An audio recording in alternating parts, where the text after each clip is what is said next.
ಶ್ರೀ ಗಣಪತಿ ಶಾರದಾ ಗುರುಭ್ಯೋ ನಮಃ.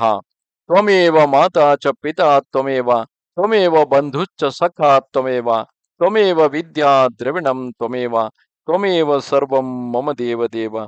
ಶ್ರೋತೃಗಳಿಗೆ ಶ್ರೀ ಶಿವಪುರಾಣದ ರುದ್ರ ಸಂಹಿತೆಯ ಪಾರ್ವತಿ ಖಂಡದ ಭಾಗಗಳಿಗೆ ಸ್ವಾಗತ. ಹಿಂದಿನ ಅಧ್ಯಾಯದಲ್ಲಿ ಶಿವನು ಪಾರ್ವತಿಯ ಯೋಗ ನಿಷ್ಠೆಯನ್ನು, ಆಕೆಯ ಅಚಲ ನಿಷ್ಠೆಯನ್ನು ಸಪ್ತರ್ಷಿಗಳ ಮೂಲಕ ಪರೀಕ್ಷಿಸಿದ ನಂತರ ಸ್ವತಃ ತಾನೇ ಆಕೆಯನ್ನು ಪರೀಕ್ಷಿಸಲು ಬ್ರಾಹ್ಮಣ ವೇಷದಿಂದ ಆಕೆಯ ಎದುರಿಗೆ ಬರುತ್ತಾನೆ. ಆಕೆಯ ವಿಚಾರವನ್ನು ತಿಳಿದುಕೊಳ್ಳಲು ಪ್ರಯತ್ನಿಸಿದಾಗ ಪಾರ್ವತಿಯು ತನ್ನ ಸಖಿಯಾದ ವಿಜಯೆಯ ಮೂಲಕ ತನ್ನ ಮನೋನಿಶ್ಚಯ, ದೃಢ ಮನೋನಿಶ್ಚಯವನ್ನು ತಿಳಿಸುತ್ತಾಳೆ. ಆದರೆ ಶಂಕರನು ಅದರಿಂದ ತೃಪ್ತನಾಗದೆ ನೇರವಾಗಿ ಪಾರ್ವತಿಯ ಬಾಯಿಂದಲೇ ಆ ಎಲ್ಲ ವಿಚಾರವನ್ನು ತಿಳಿಯ ಬಯಸುತ್ತಾನೆ. ಆಗ ಪಾರ್ವತಿಯು ಆ ಬ್ರಾಹ್ಮಣ ವೇಷಧಾರಿ ಶಂಕರನಿಗೆ ಹೇಳುತ್ತಾಳೆ, ಜಟಾಧಾರಿ ವಿಪ್ರವರಿಯರೇ, ನನ್ನ ಎಲ್ಲ ವೃತ್ತಾಂತವನ್ನು ಕೇಳಿರಿ. ನನ್ನ ಸಖಿಯು ಹೇಳಿದುದೆಲ್ಲವೂ ಸತ್ಯವಾಗಿದೆ. ಅದರಲ್ಲಿ ಅಸತ್ಯವೆಂಬುದು ಏನೂ ಇಲ್ಲ. ನಾನು ತ್ರಿಕರಣ ಪೂರ್ವಕ ಸತ್ಯವನ್ನೇ ಹೇಳುತ್ತಿದ್ದೇನೆ. ನಾನು ಸಾಕ್ಷಾತ್ ಭಗವಾನ್ ಶಂಕರನನ್ನೇ ಪತಿಭಾವದಿಂದ ವರಿಸಿರುವೆನು. ದುರ್ಲಭನಾದ ಅವನು ನನಗೆ ಹೇಗೆ ತಾನೇ ದೊರೆಯಬಲ್ಲನು ಎಂಬುದನ್ನು ಅರಿತಿದ್ದರೂ ಮನಸ್ಸಿನ ಉತ್ಕಂಠತೆಯಿಂದ ವಿವಶಳಾಗಿ ನಾನು ತಪಸ್ಸನ್ನು ಮಾಡುತ್ತಿದ್ದೇನೆ. ಬ್ರಾಹ್ಮಣನಲ್ಲಿ ಹೀಗೆ ಹೇಳಿ ಪಾರ್ವತೀ ದೇವಿಯು ಸುಮ್ಮನಾದಳು. ಆಗ ಆಕೆಯ ಮಾತನ್ನು ಕೇಳಿ ಆ ಬ್ರಾಹ್ಮಣ ರೂಪಿ ಶಿವನು ಹೇಳುತ್ತಾನೆ, ಈ ದೇವಿಯು ಯಾವ ದುರ್ಲಭ ವಸ್ತುವನ್ನು ಬಯಸುತ್ತಿರುವಳು, ಯಾರಿಗಾಗಿ ತಪಸ್ಸು ಮಾಡುತ್ತಿರುವಳು ಎಂಬುದನ್ನು ತಿಳಿಯಲು ನನ್ನ ಮನಸ್ಸಿನಲ್ಲಿ ಪ್ರಬಲ ಇಚ್ಛೆ ಇತ್ತು. ಆದರೆ ದೇವಿಯೇ, ನಿನ್ನ ಮುಖಾರವಿಂದದಿಂದ ಎಲ್ಲವನ್ನೂ ಕೇಳಿ ಆ ಅಭೀಷ್ಟ ವಸ್ತುವನ್ನು ತಿಳಿದ ಬಳಿಕ ನಾನು ಈಗ ಇಲ್ಲಿಂದ ಹೋಗುತ್ತಿದ್ದೇನೆ. ನಿನಗೆ ಇಚ್ಛೆ ಇರುವಂತೆ ಮಾಡು. ನೀನು ನನ್ನಲ್ಲಿ ಹೇಳುತ್ತಿರಲಿಲ್ಲವಾದರೆ ಈ ಮಿತ್ರತೆ ನಿಷ್ಫಲವಾಗುತ್ತಿತ್ತು. ನಿನ್ನ ಕಾರ್ಯವು ಇರುವಂತೆಯೇ ಅದರ ಪರಿಣಾಮವಾದೀತು. ನಿನಗೆ ಇದರಲ್ಲೇ ಸುಖ ಇರುವುದಾದರೆ ನಾನು ಹೇಳುವುದು ಏನೂ ಇಲ್ಲ. ಅಂದರೆ ಪರಶಿವನನ್ನು ಪಡೆಯುವುದು ಸಾಧ್ಯವೋ ಅಸಾಧ್ಯವೋ, ಆದರೆ ಆ ಕಾರಣದಿಂದ ತಪಸ್ಸನ್ನು ಮಾಡುವುದರಲ್ಲಿ ಗಿರಿಜೆಗೆ ಇಚ್ಛೆಯಿದ್ದರೆ ಅದನ್ನೇ ಮಾಡು ಎಂದು ಹೇಳಿ, ಹಾಗೆ ಮಾತನಾಡಿ ಬ್ರಾಹ್ಮಣನು ಹೋಗಲು ವಿಚಾರ ಮಾಡುತ್ತಲೇ ಪಾರ್ವತೀ ದೇವಿಯು ನಮಸ್ಕಾರ ಮಾಡಿ ಅವರಲ್ಲಿ ಇಂತೆಂದಳು. ಪಾರ್ವತಿಯು ಹೇಳುತ್ತಾಳೆ, ವಿಪ್ರವರಿಯರೇ, ನೀವು ಏಕೆ ಹೋಗುತ್ತಿರುವಿರಿ? ನಿಲ್ಲಿರಿ, ಹಾಗೂ ನನಗೆ ಹಿತವಾದ ಮಾತನ್ನು ತಿಳಿಸಿರಿ. ಪಾರ್ವತಿಯು ಹೀಗೆ ಹೇಳಿದಾಗ ದಂಡಧಾರಿ ಬ್ರಾಹ್ಮಣನು ನಿಂತು ಬಿಟ್ಟನು. ಹಾಗೂ ಈ ಪ್ರಕಾರ ನುಡಿಯುತ್ತಾನೆ, ದೇವಿ, ನನ್ನ ಮಾತನ್ನು ಕೇಳುವ ಮನಸ್ಸಿದ್ದರೆ, ನನ್ನನ್ನು ಭಕ್ತಿಭಾವದಿಂದ ನಿಲ್ಲಿಸಿಕೊಂಡಿದ್ದರೆ ನಾನು ಆ ಎಲ್ಲ ತತ್ವವನ್ನು ಹೇಳುವೆನು. ಅದರಿಂದ ನಿನಗೆ ಹಿತಾಹಿತದ ಅಂದರೆ ಹಿತ ಅಹಿತದ ಜ್ಞಾನ ಉಂಟಾಗುವುದು. ಮಹಾದೇವನ ಕುರಿತು ನನ್ನ ಮನಸ್ಸಿನಲ್ಲಿ ಗೌರವ ಬುದ್ಧಿ ಇದೆ. ಆದ್ದರಿಂದ ನಾನು ಅವನನ್ನು ಎಲ್ಲ ವಿಧದಿಂದ ತಿಳಿದಿದ್ದೇನೆ. ಹೀಗಿದ್ದರೂ ಯಥಾರ್ಥವಾದ ಮಾತನ್ನು ಹೇಳುವೆನು. ನೀನು ಸಾವಧಾನವಾಗಿ ಕೇಳು. ವೃಷಭ ಧ್ವಜವುಳ್ಳ ಮಹಾದೇವನು ಇಡೀ ಶರೀರದಲ್ಲಿ ಭಸ್ಮವನ್ನು ಮೆತ್ತಿಕೊಳ್ಳುತ್ತಿರುವನು.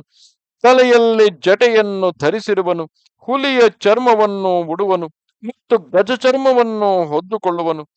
ಕೈಯಲ್ಲಿ ಭಿಕ್ಷೆ ಬೇಡಲಿಕ್ಕಾಗಿ ಒಂದು ನರ ಕಪಾಲವನ್ನು ಧರಿಸಿರುತ್ತಾನೆ. ಹಾವುಗಳು ಗುಂಪು ಗುಂಪಾಗಿ ಶರೀರದಲ್ಲೆಲ್ಲ ಸುತ್ತಿಕೊಂಡಿವೆ. ಅವನು ವಿಷವನ್ನುಂಡರೂ ಪುಷ್ಟನಾಗಿರುವನು. ಭಕ್ತಿಯಾಗಿದ್ದಾನೆ. ಯಾವುದನ್ನು ತಿನ್ನಬಾರದೋ ಅದನ್ನು ತಿನ್ನುತ್ತಾನೆ. ಅವನ ಕಣ್ಣುಗಳು ನೋಡಲು ಸುಂದರವಾಗಿರದೆ ಹೆದರಿಸುವಂತೆ ಕಂಡುಬರುತ್ತವೆ. ಅವನ ಜನ್ಮ ಎಂದು, ಎಲ್ಲಿ, ಯಾರಿಂದ ಆಯಿತೆಂಬುದು ಇಂದಿನವರೆಗೆ ಪ್ರಕಟವಾಗಲಿಲ್ಲ. ಮನೆ ಸಂಸಾರದ ಭೋಗಗಳಿಂದ ಸದಾ ಅವನು ದೂರ ಉಳಿಯುತ್ತಾನೆ. ನಗ್ನನಾಗಿ ತಿರುಗಾಡುತ್ತಾ ಭೂತ ಪ್ರೇತಗಳನ್ನು ಸದಾ ಜೊತೆಯಲ್ಲೇ ಇರಿಸಿಕೊಳ್ಳುವನು. ಅವನಿಗೆ ಒಂದೆರಡಲ್ಲ 10 ಭುಜಗಳಿವೆ. ದೇವಿ, ನೀನು ಯಾವ ಕಾರಣದಿಂದ ಅವನನ್ನು ಪತಿಯಾಗಿಸಿಕೊಳ್ಳಲು ಬಯಸುತ್ತಿರುವೆಯೋ ಅದನ್ನು ನಾನು ತಿಳಿಯಲಾರೆನು. ನಿನ್ನ ಜ್ಞಾನ ಎಲ್ಲಿಗೆ ಹೋಗಿದೆ? ಇದನ್ನು ವಿಚಾರ ಮಾಡಿ ನನಗೆ ತಿಳಿಸು. ದಕ್ಷನು ಯಜ್ಞದಲ್ಲಿ ತನ್ನ ಪುತ್ರಿಯೇ ಆಗಿದ್ದರೂ ಅವಳು ಕಪಾಲಧಾರಿ ಭಿಕ್ಷುಕನ ಹೆಂಡತಿ ಎಂದು ಯೋಚಿಸಿಯೇ ಆ ದಕ್ಷನು ಅವಳನ್ನು ಕರೆಯಲಿಲ್ಲ. ಅಷ್ಟೇ ಅಲ್ಲ, ಅವನು ಯಜ್ಞದಲ್ಲಿ ಭಾಗವನ್ನು ಕೊಡಲು ಎಲ್ಲ ದೇವತೆಗಳನ್ನು ಕರೆಸಿದನು. ಆದರೆ ಶಂಭುವನ್ನು ಬಿಟ್ಟು ಬಿಟ್ಟನು. ಸತಿಯು ಆ ಅಪಮಾನದಿಂದ ಅತ್ಯಂತ ಕ್ರೋಧಿತಳಾದಳು. ಅವಳು ತನ್ನ ಪ್ರಿಯ ಪ್ರಾಣಗಳನ್ನು ಬಿಟ್ಟಳು, ಜೊತೆಗೆ ಶಂಕರನನ್ನು ತ್ಯಜಿಸಿದಳು. ನೀನಾದರೂ ಸ್ತ್ರೀಯರಲ್ಲಿ ರತ್ನಪ್ರಾಯಳಾಗಿರುವೆ. ನಿನ್ನ ತಂದೆಯು ಸಮಸ್ತ ಪರ್ವತಗಳ ರಾಜನಾಗಿರುವನು. ಹಾಗಿರುವಾಗ ನೀನು ಈ ಉಗ್ರ ತಪಸ್ಸಿನಿಂದ ಅಂತಹ ಪತಿಯನ್ನು ಪಡೆಯುವ ಅಭಿಲಾಷೆಯನ್ನು ಏಕೆ ಪಡುವೆ? ಚಿನ್ನದ ನಾಣ್ಯವನ್ನು ಕೊಟ್ಟು ಬದಲಿಗೆ ಅಷ್ಟೇ ದೊಡ್ಡ ಗಾಜಿನ ತುಂಡನ್ನು ಬಯಸುತ್ತಿರುವೆಯಲ್ಲ. ಉಜ್ವಲ ಚಂದನವನ್ನು ಬಿಟ್ಟು ತನ್ನ ಶರೀರಕ್ಕೆ ಕೆಸರನ್ನು ಮೆತ್ತಿಕೊಳ್ಳಲು ಬಯಸುತ್ತಿರುವೆಯಲ್ಲ. ಸೂರ್ಯನ ಪ್ರಕಾಶವನ್ನು ಬಿಟ್ಟು ಮಿಂಚು ಹುಳದ ಬೆಳಕನ್ನು ಬಯಸುತ್ತಿರುವೆಯಲ್ಲ. ಮೃದುವಾದ ವಸ್ತ್ರಗಳನ್ನು ತ್ಯಜಿಸಿ ಶರೀರವನ್ನು ಚರ್ಮದಿಂದ ಮುಚ್ಚಿಡಲು ಇಚ್ಛಿಸುತ್ತಿರುವೆ. ಮನೆಯಲ್ಲಿ ಇರುವುದನ್ನು ಬಿಟ್ಟು ಕಾಡಿನಲ್ಲಿ ಅಗಷ್ಟಿಕೆಯನ್ನು ಕಾಯಿಸಲು ಬಯಸುತ್ತಿರುವೆ. ದೇವೇಶ್ವರಿ, ನೀನು ಇಂದ್ರಾದಿ ಲೋಕಪಾಲರನ್ನು ತ್ಯಜಿಸಿ ಶಿವನ ಕುರಿತು ಅನುರಕ್ತಳಾಗಿದ್ದರೆ ಖಂಡಿತವಾಗಿಯೂ ರತ್ನಗಳ ಉತ್ತಮ ಭಂಡಾರವನ್ನು ತ್ಯಜಿಸಿ ಕಬ್ಬಿಣವನ್ನು ಪಡೆಯಲು ಇಚ್ಛಿಸುತ್ತಿರುವಂತಿದೆ. ಜಗತ್ತಿನಲ್ಲಿ ಇದನ್ನು ಒಳ್ಳೆಯದೆಂದು ಯಾರೂ ಹೇಳುವುದಿಲ್ಲ. ಶಿವನೊಂದಿಗೆ ನಿನ್ನ ಸಂಬಂಧವು ನನಗೆ ಈಗ ಪರಸ್ಪರ ವಿರುದ್ಧವಾಗಿ ಕಾಣುತ್ತದೆ. ಕಮಲ ದಳಗಳಂತೆ ಪ್ರಫುಲ್ಲಿತ ನೇತ್ರಗಳಿಂದ ಶೋಭಿಸುವ ನೀನೆಲ್ಲಿ? ಕುರೂಪವಾದ 3 ಕಣ್ಣುಗಳಿಂದ ಶೋಭಿಸುವ ಆ ರುದ್ರನೆಲ್ಲಿ? ನೀನಾದರೂ ಚಂದ್ರಮುಖಿಯಾಗಿರುವೆ. ಶಿವನನ್ನು ಪಂಚಮುಖನೆಂದು ಹೇಳುವರು. ನಿನ್ನ ತಲೆಯಲ್ಲಿ ದಿವ್ಯ ನಾಗವೇಣಿಯು ಶೋಭಿಸುತ್ತಿದೆ. ಆದರೆ ಶಿವನ ಮಸ್ತಕದಲ್ಲಿ ಜಟಾಜೂಟವಿರುವುದು ಪ್ರಸಿದ್ಧವಾಗಿದೆ. ನಿನ್ನ ಶರೀರದಲ್ಲಿ ಚಂದನದ ಅಂಗರಾಗವಿದ್ದರೆ ಶಿವನ ಶರೀರದಲ್ಲಿರುವುದು ಚಿತಾಭಸ್ಮ. ಸುಂದರವಾದ ಮೃದುವಾದ ನಿನ್ನ ರೇಷ್ಮೆಯ ಸೀರೆಯಲ್ಲಿ ಶಿವನು ಉಪಯೋಗಿಸುವ ಗಜಚರ್ಮಾಂಬರವೆಲ್ಲಿ? ನಿನ್ನ ಶರೀರದಲ್ಲಿ ದಿವ್ಯ ಆಭೂಷಣಗಳಿದ್ದರೆ ಶಂಕರನ ಸರ್ವಾಂಗದಲ್ಲಿ ಇರುವುದು ಹಾವುಗಳು. ದೇವತೆಗಳಿಂದ ಸದಾ ಸೇವಿತಳಾದ ನೀನೆಲ್ಲಿ? ಭೂತಗಳು ಕೊಟ್ಟ ಬಲಿಯನ್ನು ಮೆಚ್ಚುವ ಶಿವನೆಲ್ಲಿ? ಮೃದಂಗದ ಮಧುರ ಧ್ವನಿಯಲ್ಲಿ, ಢಮರುವಿನ ಸದ್ದು ಎಲ್ಲಿ? ಬೇರೆಗಳ ಗಂಭೀರ ನಾದವೆಲ್ಲಿ? ಅಶುಭವಾದ ಶೃಂಗಿ ನಾದವೆಲ್ಲಿ? ಧಕ್ಕೆಯ ಶಬ್ದವೆಲ್ಲಿ? ಅಶುಭ ಕಂಠಧ್ವನಿಯಲ್ಲಿ? ನಿನ್ನ ಈ ಉತ್ತಮ ರೂಪವು ಶಿವನಿಗೆ ಎಂದಿಗೂ ಯೋಗ್ಯವಲ್ಲ. ಅವನ ಬಳಿಯಲ್ಲಿ ಧನವಿದ್ದಿದ್ದರೆ ಅವನು ದಿಗಂಬರನಾಗಿ ಏಕೆ ತಿರುಗುತ್ತಿದ್ದನು? ವಾಹನವಾಗಿ ಒಂದು ಮುದಿ ಎತ್ತು ಬಿಟ್ಟರೆ ಬೇರೆ ಯಾವ ಸಾಮಗ್ರಿಯೂ ಅವನಲ್ಲಿ ಇಲ್ಲ. ಕನ್ಯೆಯರಿಗೆ ಹುಡುಕುವ ವರನಲ್ಲಿ ನಾರಿಯರಿಗೆ ಸುಖವನ್ನು ಕೊಡುವಂತಹ ಒಂದು ಗುಣವೂ ಕುರೂಪಿಯಾದ ಕಣ್ಣುಗಳುಳ್ಳ ರುದ್ರನಲ್ಲಿ ಇಲ್ಲ. ನಿನ್ನ ಪರಮ ಪ್ರಿಯ ಮನ್ಮಥನನ್ನು ಆ ಹರನು ಸುಟ್ಟು ಬಿಟ್ಟನು.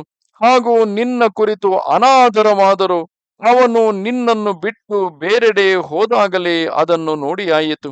ಅವನಿಗೆ ಯಾವ ಜಾತಿಯೂ ಇಲ್ಲ.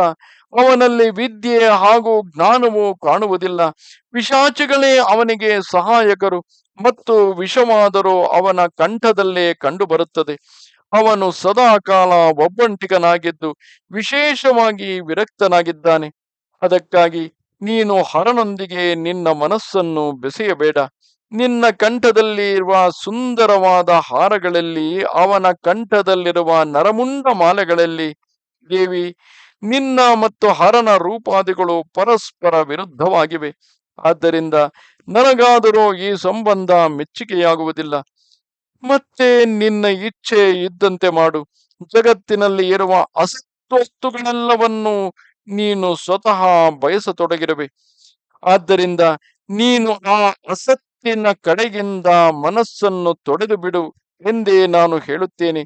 ಇನ್ನು ನೀನು ಬಯಸಿದಂತೆಯೇ ಮಾಡು. ನಾನು ಏನನ್ನೂ ಹೇಳುವುದಿಲ್ಲ. ಬ್ರಹ್ಮದೇವರು ಹೇಳುತ್ತಾರೆ, ನಾರದರೆ, ಈ ಮಾತನ್ನು ಕೇಳಿ ಪಾರ್ವತಿಯು ಶಿವನನ್ನು ನಿಂದಿಸುವ ಬ್ರಾಹ್ಮಣನ ಮೇಲೆ ಮನಸ್ಸಿನಲ್ಲೇ ಕುಪಿತಳಾಗಿ ಈ ಪ್ರಕಾರವಾಗಿ ಹೇಳಿದಳು. ಏಕೆಂದರೆ ಶಿವನನ್ನೇ ಸದಾ ಮನಸ್ಸಿನಲ್ಲಿ ಸ್ಮರಿಸುತ್ತಾ ಶಿವನನ್ನೇ ಪತಿಯನ್ನಾಗಿ ಪಡೆಯಬೇಕು, ಜನ್ಮ ಜನ್ಮಾಂತರಗಳಲ್ಲಿಯೂ ಶಿವನೇ ತನ್ನ ಪತಿಯಾಗಬೇಕು ಎಂದು ತಪಸ್ಸು ಮಾಡುತ್ತಿರುವ ಗಿರಿಜೆಯ ಎದುರು ಬ್ರಾಹ್ಮಣ ರೂಪದಲ್ಲಿ ಬಂದಿದ್ದ ಶಿವನು ನಿರಂತರವಾಗಿ ಶಿವನಿಗೂ ಪಾರ್ವತಿಗೂ ಹೋಲಿಸಿ ಶಿವನಿಂದೆಯನ್ನೇ ಮಾಡುತ್ತಾ ಸಾಗುತ್ತಾನೆ. ಆದರೂ ಪಾರ್ವತಿಯ ನಿಷ್ಠೆ ಮಾತ್ರ ಅಚಲವಾಗಿರುತ್ತದೆ.